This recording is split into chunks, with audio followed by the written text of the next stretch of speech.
Good morning mga ka-mentors! For today's vlog ay isi-share ko po sa inyo ang isang tip na tututunan ko sa isa sa mga TikTok videos na nakita ko kung paano magagamit si Speakcell.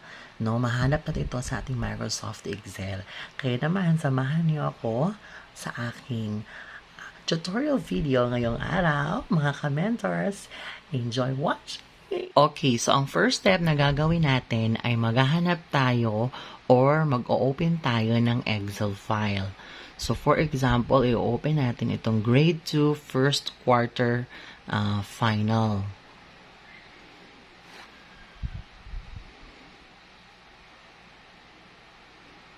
Okay, so na-open na po natin. Naka-open na po tayo ng Excel file.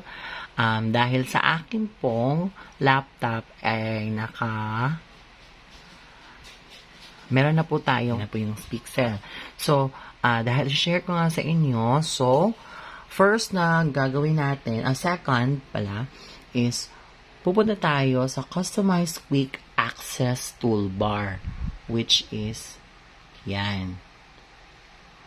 Ito yung Customize Quick Access Toolbar. Tapos, pipiliin natin ang More Commands. Okay.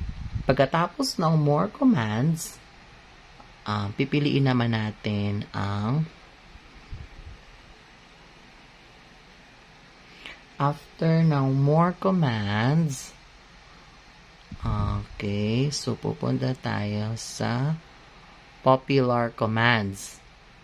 Yan ang Popular Commands. Tapos, pipiliin natin All Commands.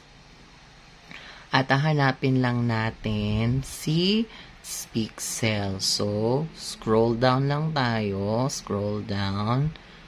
Hanggang mahanap natin si Speakcell. Nasa letter D pa tayo.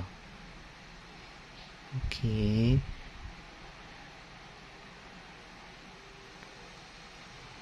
Dito tayo. Okay.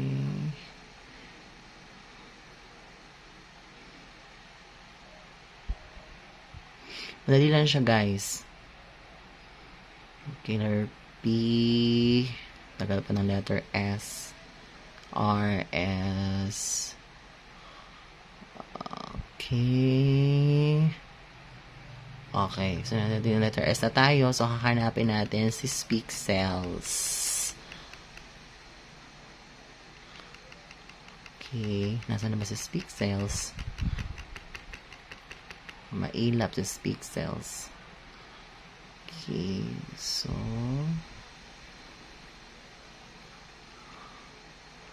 lapit na. Okay, so nandito na sa Speakcells ito. Yan. So yan, pipindutin natin yan. Then we will click add this one. Okay, add. Dahil meron na nga akong Speakcell, so sinasabi na you already have this on the quick access toolbar. So we'll have to click OK. Then, ito, click OK. Yan, click OK. After clicking OK, so, mamili na kayo kung anong gagawin ninyo sa Speakcell. For example, dito, may mga grades. So, iha-highlight nyo lang. Okay, for example, iha-highlight nyo, okay, itong buong first row na may mga grades. Tapos, pipindutin ninyo ito. Yan. Yan ang pipindutin nyo. That is Speakcells, and automatic, magiging ganito na yan. 80, 80. 73, 80, 71, 78, 71, 79, 73, 81, 77, 84, 77, 81, 74.